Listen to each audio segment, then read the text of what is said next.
She cheated, lied about the baby, tried to ruin me in court, but I exposed her with proof, reclaimed my life, and let her watch me find peace without her. Her hand rested on her swollen stomach as her eyes narrowed into slits of pure venom. He sat next to her, smug as ever. Daniel, the guy she swore was just someone from the gym. My lawyer leaned over to whisper something, but I didn't hear a single word. I was frozen, locked on her voice as it bounced off the courtroom walls like shards of glass. My husband, she said, still having the gall to call me that, left me when I needed him most.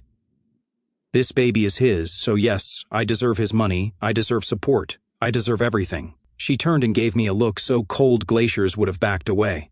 Her new ring caught the light, massive, obnoxious, probably fake. She knew what she was doing, dragging me here, showing off her shiny new life while pretending I was some deadbeat trying to dodge responsibility. Daniel leaned over and whispered something in her ear. She laughed. I sat in silence. I didn't flinch, didn't blink, but I smiled, a calm, slow smile that made even the judge lean in. That's when I said it, almost in a whisper. Your Honor, I wasn't going to do this. I slid my hand into my wallet and pulled out the envelope, but she left me no choice. Inside were photos, videos, screenshots, not from a private investigator. No, I did this myself. I had to because nobody believed me when I said my wife was lying, that the baby wasn't mine, that she was sleeping around with half the city before she even filed the papers. I placed the envelope on the table with quiet precision, and her face went pale.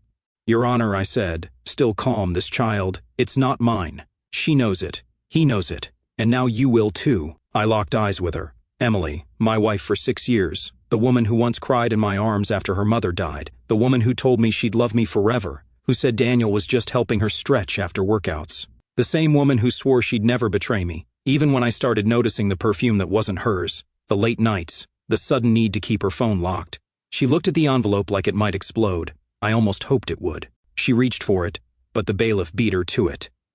The judge raised an eyebrow as he read through the DNA test results, then the screenshots, texts between her and Daniel, timestamps, pictures. One showed them kissing in my goddamn car.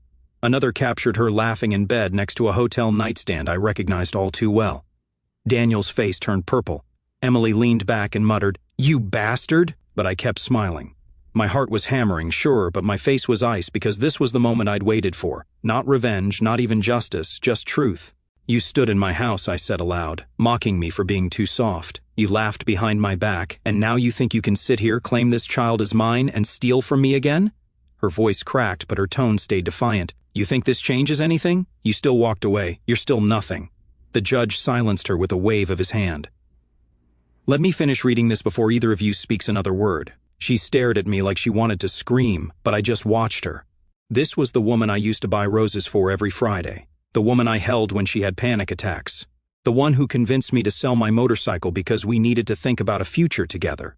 That same woman looked me dead in the eyes in court today and tried to bleed me dry while carrying another man's child. And I still hadn't even told her the worst part. Not yet. You see, this was just the beginning. The real story didn't start here in court. No, it started the night I followed her. The night I saw the truth with my own eyes. The night that turned my heart into concrete. And if you think this is messy now, you have no idea what's coming. I never meant to follow her. That wasn't me. I was the kind of guy who trusted his wife, who gave her the benefit of the doubt even when my gut was screaming something else. But when you hear a moan through the phone at 11:47 p.m., after she accidentally calls you while she's working late, something snaps. I didn't even hang up. I just listened. Heavy breathing, whispered giggles, then silence, then her voice, low, sweet, dripping with fake affection. You're way better than him.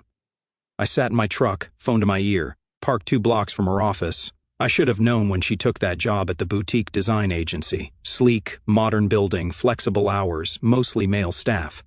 She said she needed something for herself. What she needed was someone else's hands on her. At midnight, I parked a little closer and killed the engine. I watched the front doors like a hunter in the woods. At 12:21 a.m., she came out. Her skirt was wrinkled, hair messy. That same perfume I didn't buy for her drifting on the wind as she laughed at something Daniel said.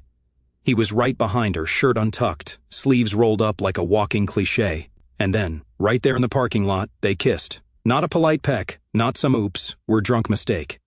This was deep, hungry, full-on betrayal. I wanted to tear the door off my truck and run at them, but I didn't. I watched. She pulled away and whispered something in his ear. He grabbed her waist, They both laughed, then walked to her car, my car, and drove off together. I sat there for another hour, trying to breathe, trying to convince myself I hadn't just seen what I'd seen. The next day, she came home around noon, said she had to work on a pitch deck, whatever that meant. She kissed me on the cheek and went straight to the shower. I stared at the bathroom door and felt like I was standing in a stranger's house. This wasn't my Emily. This was someone else, someone I didn't know anymore. The gaslighting started slow. You're being paranoid. He's gay, by the way. You're embarrassing yourself.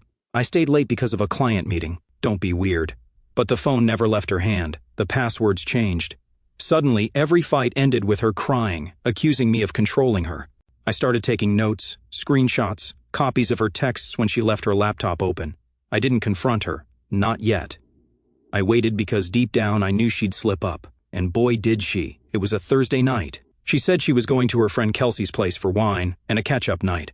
I knew Kelsey. Kelsey was in Aruba, so I followed her again. No tracker, no private eye, just instinct and rage. She went to a hotel just outside the city. I watched her check in.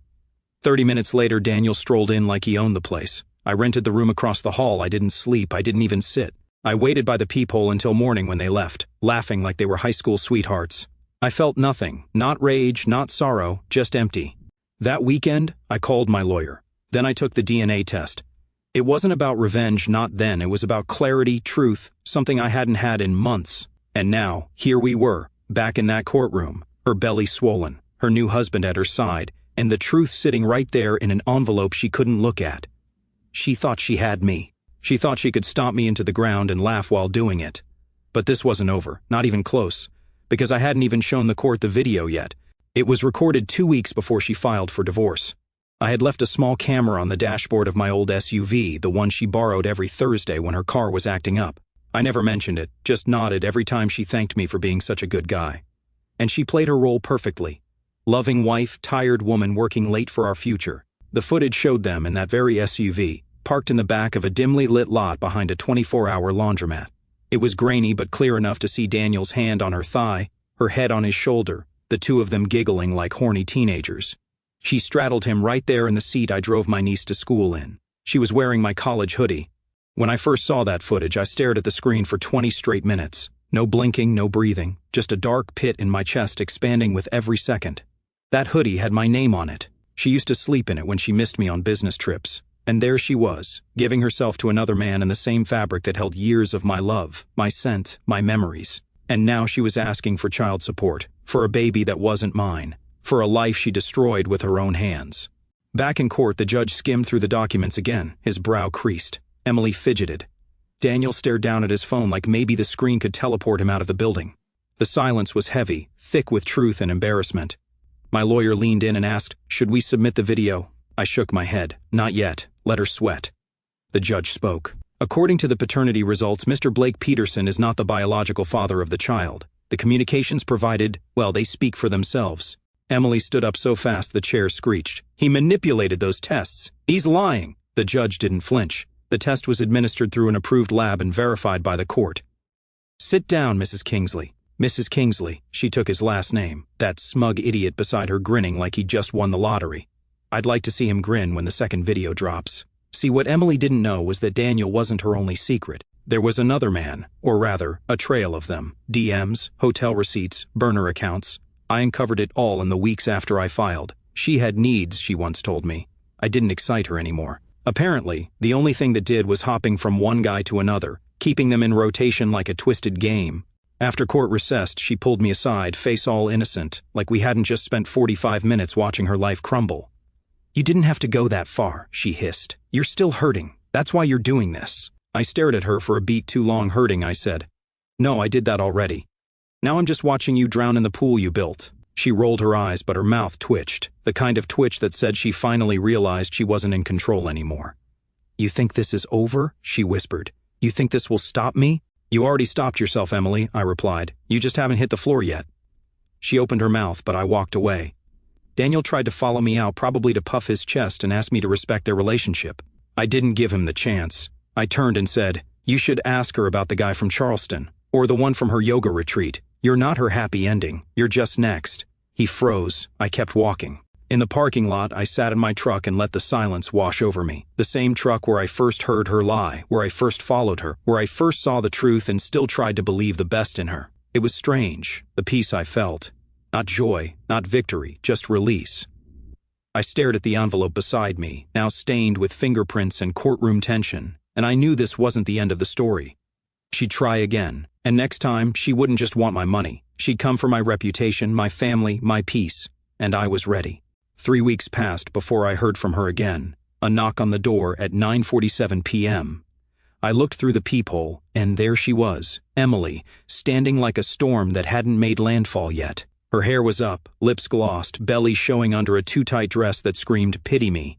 I opened the door but didn't step aside. "What do you want?" She smirked, that same crooked smirk she wore the first time she lied to my face. "You left some documents at the lawyer's. I thought I'd bring them by personally." She held up a manila folder, clean, unmarked, probably empty. I said nothing. She tilted her head. "You're not even going to ask how I am? You're not my problem anymore." The words cut. She flinched, just slightly, before regaining her composure. She always had this talent, bending her face into whatever mask she thought would get her what she wanted. Tonight, it was faux sadness. "You really think this is the life I wanted?" she whispered. "You think I planned any of this?" "No," I said. "You didn't plan. You just did, Emily, like you always do. No thinking, no consequences, just wreckage." She stepped closer. "You loved me once." I laughed. "Yeah, I also loved Santa Claus once." The mask cracked. Her eyes narrowed, lips curling back. "You know what your problem is? You always needed a reason to feel like a victim. Well, congratulations, now you've got one." I stared at her. "No, Emily, my problem was thinking you were worth saving." I shut the door in her face. No slamming, just enough force to say this conversation was over. 10 minutes later, my phone pinged. "Unknown number, you think you're untouchable? You'll see what happens when you make an enemy out of me." I stared at the message, then turned my phone over and placed it on the table. It had begun. She started with social media, a long, weepy post about being abandoned while pregnant, about how her ex-husband had emotionally abused her and refused to take responsibility. The comments filled up like gasoline to a flame. Her friends from yoga, her coworkers, even her mother joined in, calling me a coward, a monster, a cheater.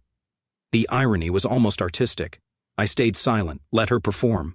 But I had already spoken to my lawyer. And what Emily didn't know was that I recorded the conversation in the hotel parking lot the night I followed her.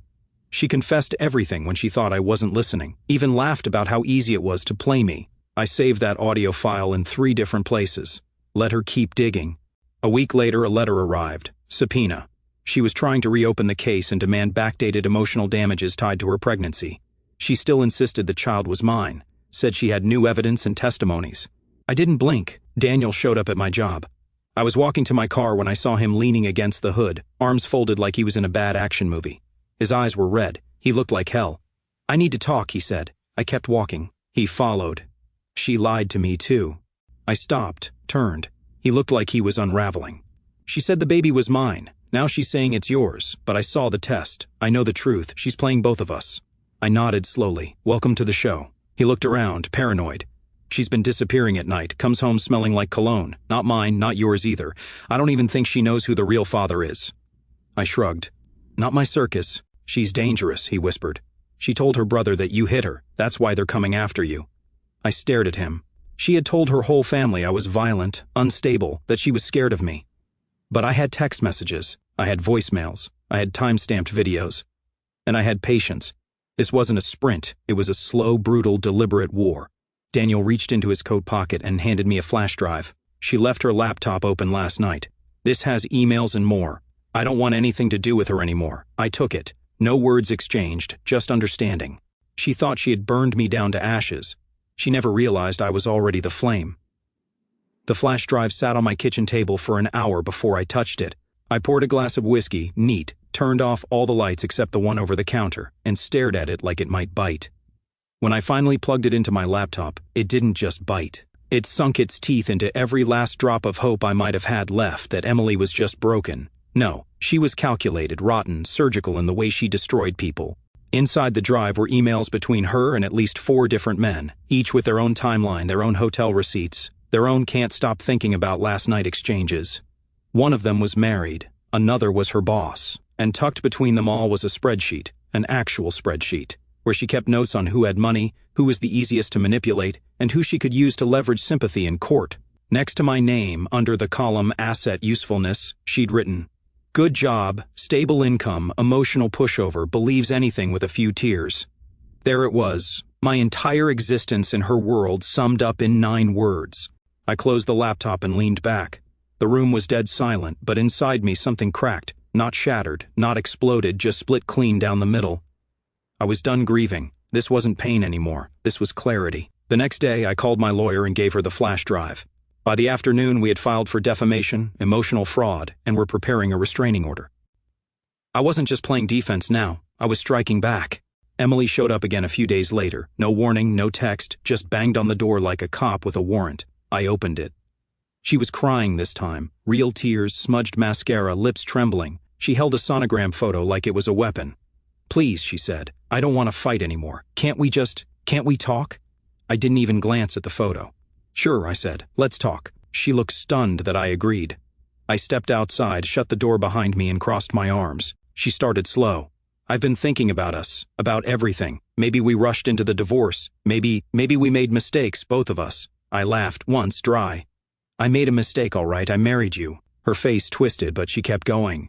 "Daniel's not who I thought he was. He's been rough, controlling. I don't feel safe with him, and the truth is—" "The truth?" I cut in. "You wouldn't know the truth if it crawled inside your perfect little designer handbag and bit you."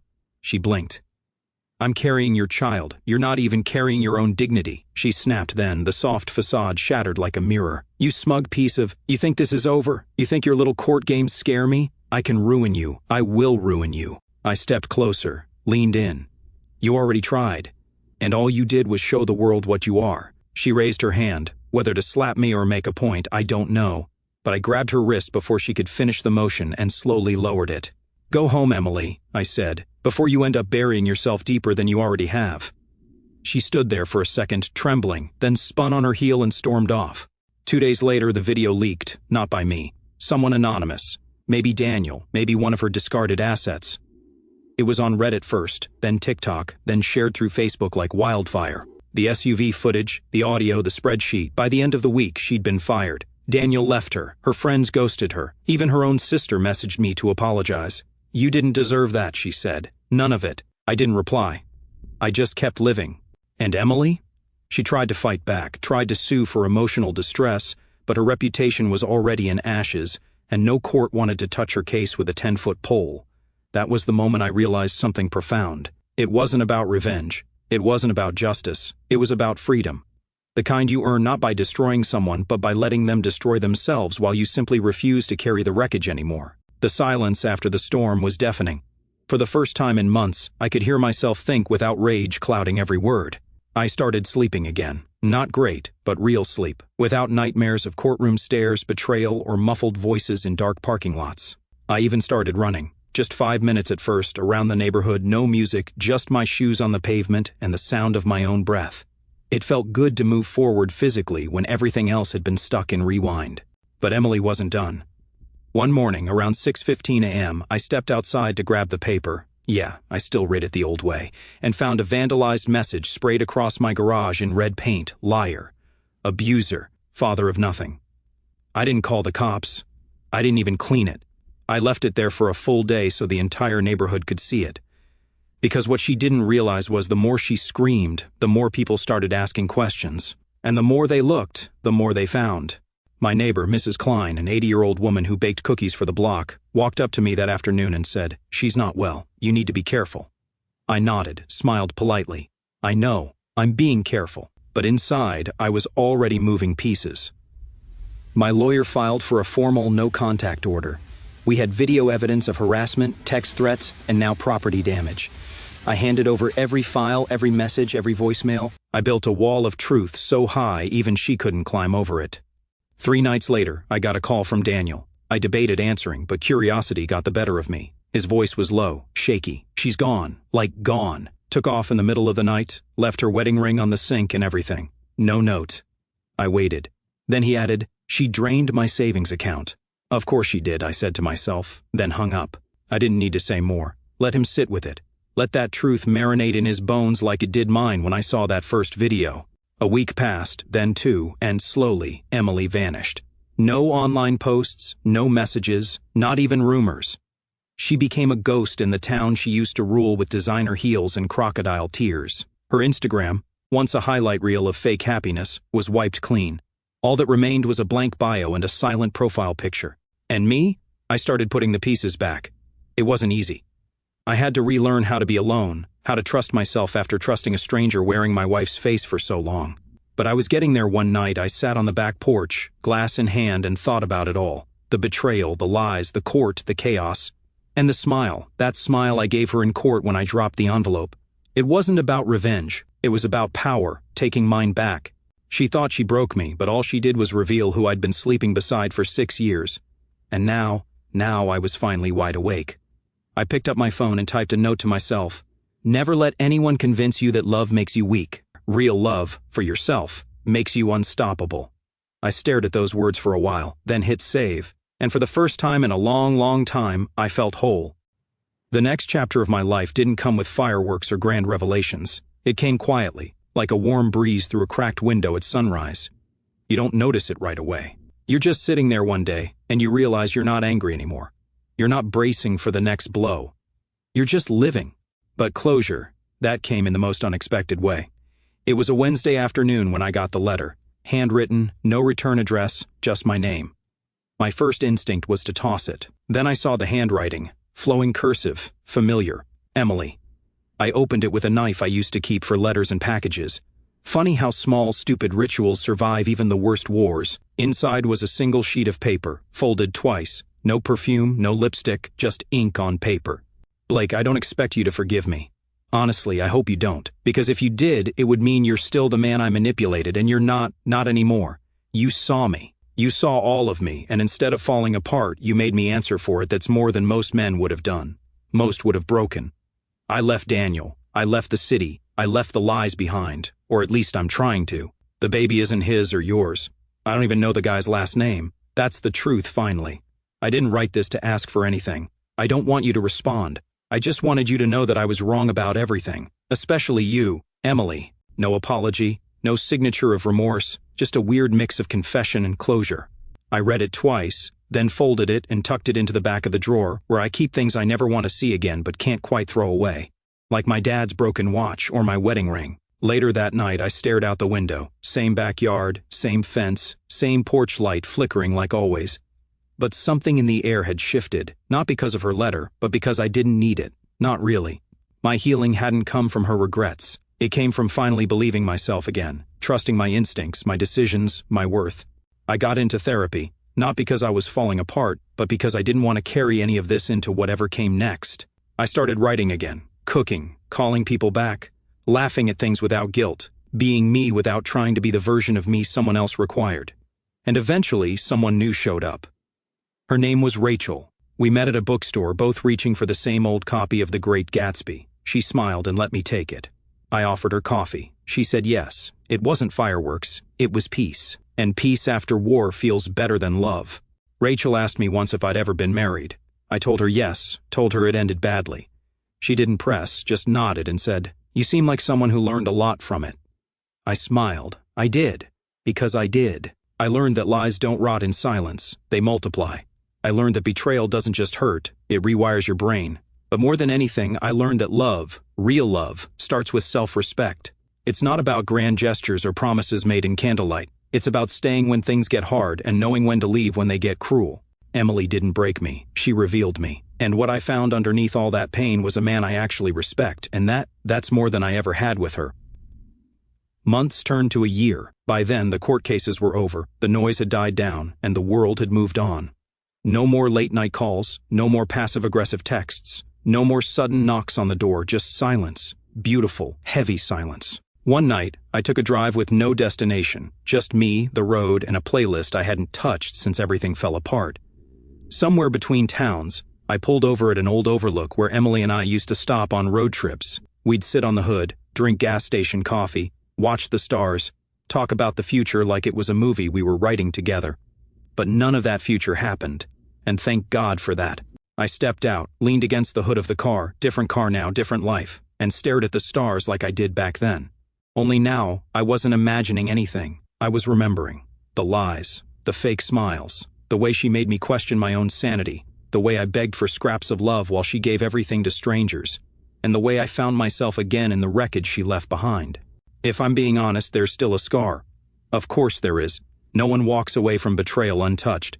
But scars are reminders, not curses. They tell you where you've been, what you've survived, who you'll never be again. I reached into the glove compartment and pulled out the wedding ring, still in its case, untouched.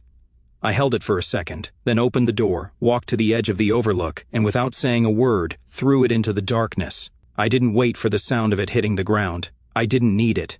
I stood there for another minute, breathing in the cold air, letting it fill every inch of me like a reset button had been pressed somewhere deep inside. Back in the car, my phone buzzed. A message from Rachel, dinner tomorrow? I smiled, typed back, can't wait. Then I put the car in drive, turned up the music, and headed home, not to a house haunted by lies, but to a place that finally felt like mine. If you're reading this and you've been where I was, if you've been lied to, torn apart, made to feel like less than human by someone who swore they loved you, remember this: you don't get stronger by pretending it didn't hurt. You get stronger by walking through it, step by bloody step, until you've left the fire behind. And when you finally come out the other side, you won't just be healed, you'll be reborn. The night air lingered on my skin as I drove away from that overlook, the stars fading into the rearview mirror.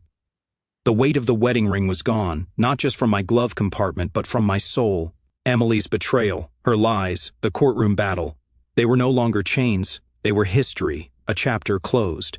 I turned up the music, letting the bass pulse through me, and for the first time in years I felt unmoored in the best way, like a ship finally free of a rotting dock.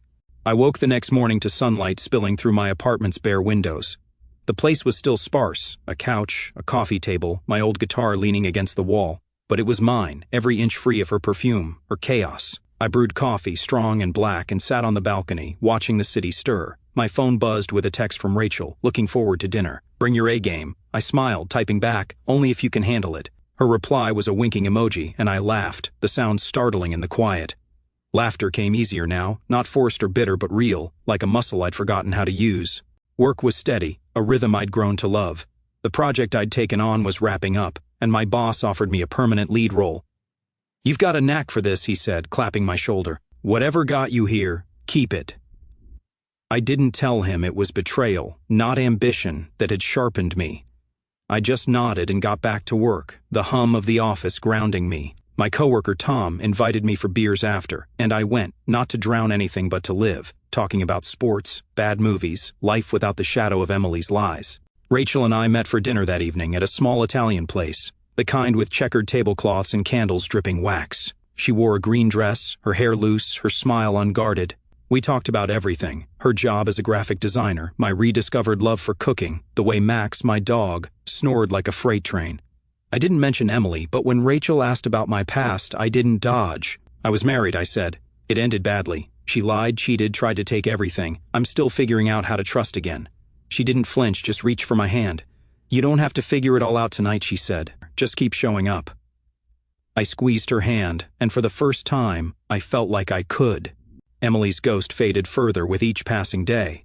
My lawyer, Claire, sent a final update. Emily had dropped her appeal, her defamation claims dismissed. The flash drive Daniel gave me, emails, her spreadsheet of lovers, had sealed her fate. She'd moved out of state, rumors said, chasing another fresh start. I didn't care where she went. Her life was her mess now, not mine. Max and I settled into our routine. Morning walks, evening fetch, his head on my lap during late-night movies. He didn't miss her, and neither did I. One Saturday, I took my guitar to an open mic night at a local bar. I hadn't played in public since college, but something about the newness of my life pushed me to try. The crowd was small, forgiving, and when I strummed the first chord, the nerves melted away. I played a song I'd written the week after the divorce, raw and quiet, about losing everything and finding yourself in the ashes. The applause was polite, but Rachel, sitting in the front row, clapped loudest, her eyes bright. "You're full of surprises," she said later, over drinks. I shrugged, grinning. Just getting started. A year after the courtroom, I stood on my balcony, Max at my feet, Rachel's laughter drifting from the kitchen where she was burning toast. The city sparkled below, alive with promise. I thought about the man I'd been, trusting, broken, clinging to a woman who'd never deserved me. That man was gone, replaced by someone stronger, unafraid to walk away, to demand truth, to rebuild from nothing. Emily's lies had tried to bury me, but they'd only cleared the ground for something better. I had Max, Rachel, my music, my peace, a life I'd earned, not borrowed, and as the sun rose, painting the sky gold, I knew I wasn't just reborn. I was unstoppable.